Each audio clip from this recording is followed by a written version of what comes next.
Here at Giants Now, we are less than 217 subs away from getting to 10,000 subscribers. So go down right now, hit that big red button. Do it for Eli Manning, the GOAT. 2 rings, beat Tom Brady twice. And if you've already subscribed, I want you to go in the comment section and type me, and I'll give a shout out to every single person that types me in the comment section.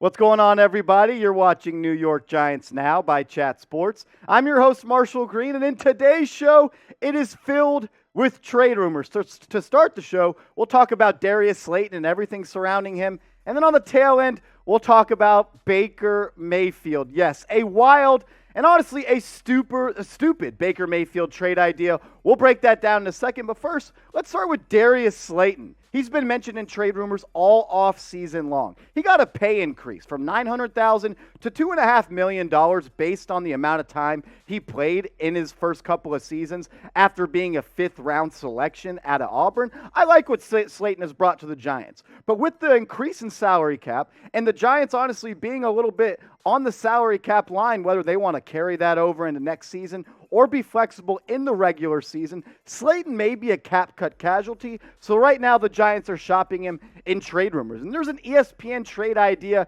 that we'll break down in the show. What about trading Darius Slayton for a Miami Dolphins running back, Myles Gaskin? This is what Mike Clay had to say about the said trade proposal. He said, Matt Breida is currently Saquon Barkley's primary backup, and it's no secret they've been trying to move Darius Slayton, who would compete for number 4 duties in Miami. Plus, Myles Gaskin is currently RB number 4 in Miami. This would be a straight-up swap of Darius Slayton for Myles Gaskin. They're both supposed to make $2.5 million this upcoming season, so it works out financially. But does it make all that much sense for the New York Giants? When you take a look at this Giants wide receiver depth chart, the first 4 guys are guaranteed to make the team. Kenny Golladay, Sterling Shepard, Kadarius Toney, and Wan'Dale Robinson. I think in total the Giants will keep 6 wide receivers, and I think C.J. Board is going to be penciled in because what he does in the special teams department. He's a special team specialist. And I think that last spot is going to come down between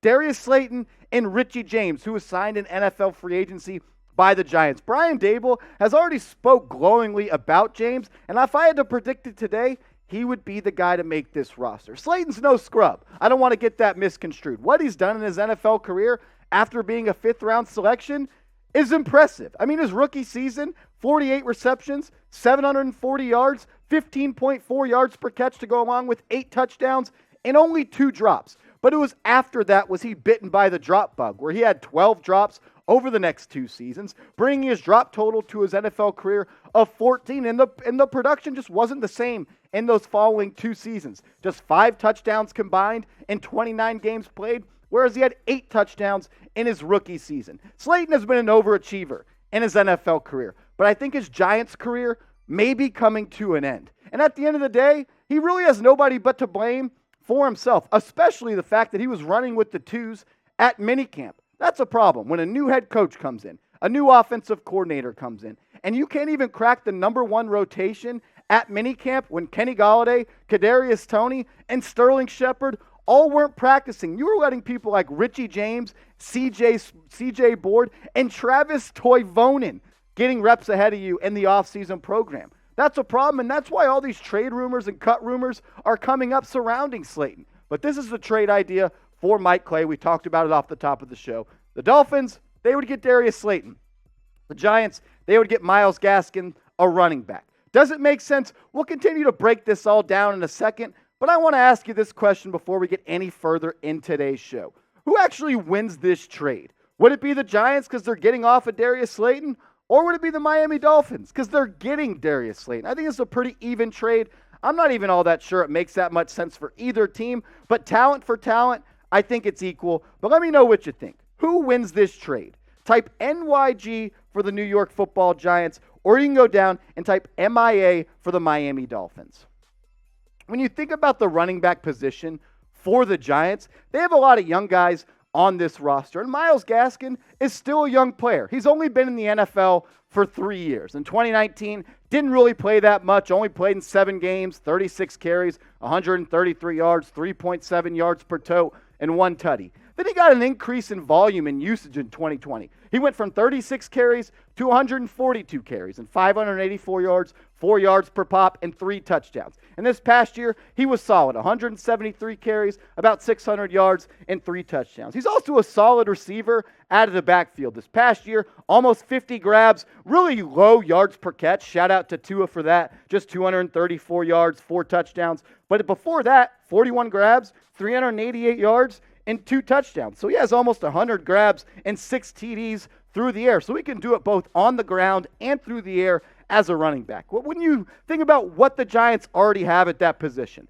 Saquon Barkley, he's RB1. Matt Breida, he's RB2. I'm really excited to see what he does in this Brian Daboll system. I'm expecting Barkley and Breida to be on the field at the same time for some period of stretches. Then you have 3 young guys on the roster, and Gary Brightwell, Joe Corbin, and Antonio Williams. I only think the Giants are going to keep 3 running backs in that last spot. Could it be Joe Corbin? I'd rather see what he can do at this point than Myles Gaskin, because we know what Gaskin is. The unknown is always interesting as a fan, and I want to see Corbin get that 3rd running back spot on this roster. That's what I want to see. But my prediction overall is that Darius Slayton will be cut by the New York Giants. They have been looking for trades for quite some time, dating back all the way prior to NFL free agency. When you can't find a trade for someone and you're having to trim the roster down from 90 people to 53 people, it most likely means that said person, and in this case scenario, Darius Slayton,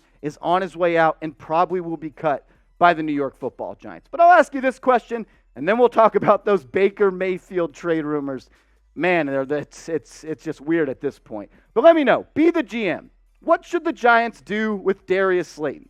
Type T for trade, type C for cut, or you can go down in the comment section and type K for keep. Just let me know what you're thinking when it comes to Darius Slayton.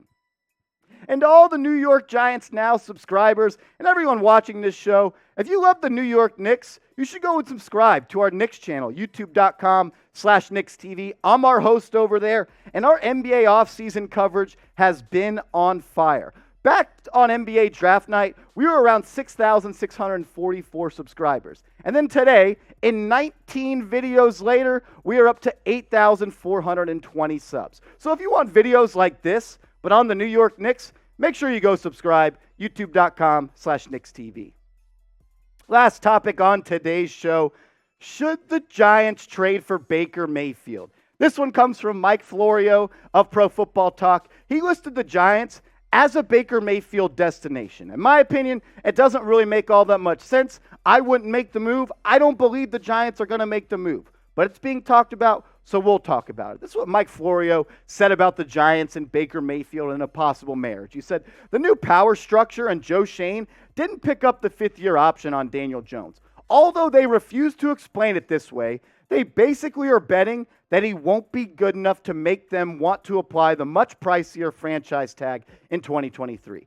Isn't Mayfield better and more accomplished than Jones? Yes and yes. If the Giants aren't sold on Jones, that he will be the guy for 2023, why not grab Mayfield now and see if he can become the future for a team that is still trying to adequately replace Eli Manning? The fact that Eli Manning and Baker Mayfield were just mentioned in the same sentence pisses me off, quite frankly. Mike Florio sucks. This trade idea sucks. I mean, why the hell would the Giants do this? It makes absolutely no sense. So you're going to trade for Baker Mayfield, and then your quarterback room is going to be one of the most pricier quarterback rooms with some of the least talent in the NFL. You're paying $8 million for Daniel Jones into this year. You're also paying almost $3 million on the cap for Tyrod Taylor. And then you want to add a $19 million cap charge to Baker Mayfield? I'm not good at math, but this quarterback room is not worth north of $30 million. I mean, Baker Mayfield is due $18.8 million this season. The Giants have been fighting the cap problem all off season long. Why add a near $20 million cap hit to a team that couldn't spend any money in free agency? It makes absolutely no sense. If it were to make sense, The window has already passed. The time to do this was prior to NFL free agency, before you went out and signed Tyrod Taylor, before you didn't go out and draft Daniel Jones' replacement. This trade never made sense, but if it was going to happen, it should have already happened. We've already gone through off-season workouts and programs where Brian Daboll has been installing the playbook with Daniel Jones. So you're telling me it's a good idea with a new offensive coordinator, with a new quarterback coach, with a new offensive line coach to bring Baker Mayfield in? What is it, less than 85 days away from game one, and now he's supposed to learn the new system? Mike Florio, you're so much better than this. I mean, when you compare the two quarterbacks, yes, Baker Mayfield is better than Daniel Jones. But you're already in the boat of seeing if Daniel Jones can be the guy in his fourth year in the NFL. The stats lean towards Baker, no doubt about it. He brought a team to the playoffs. He won a playoff game. We hope Daniel Jones can do that.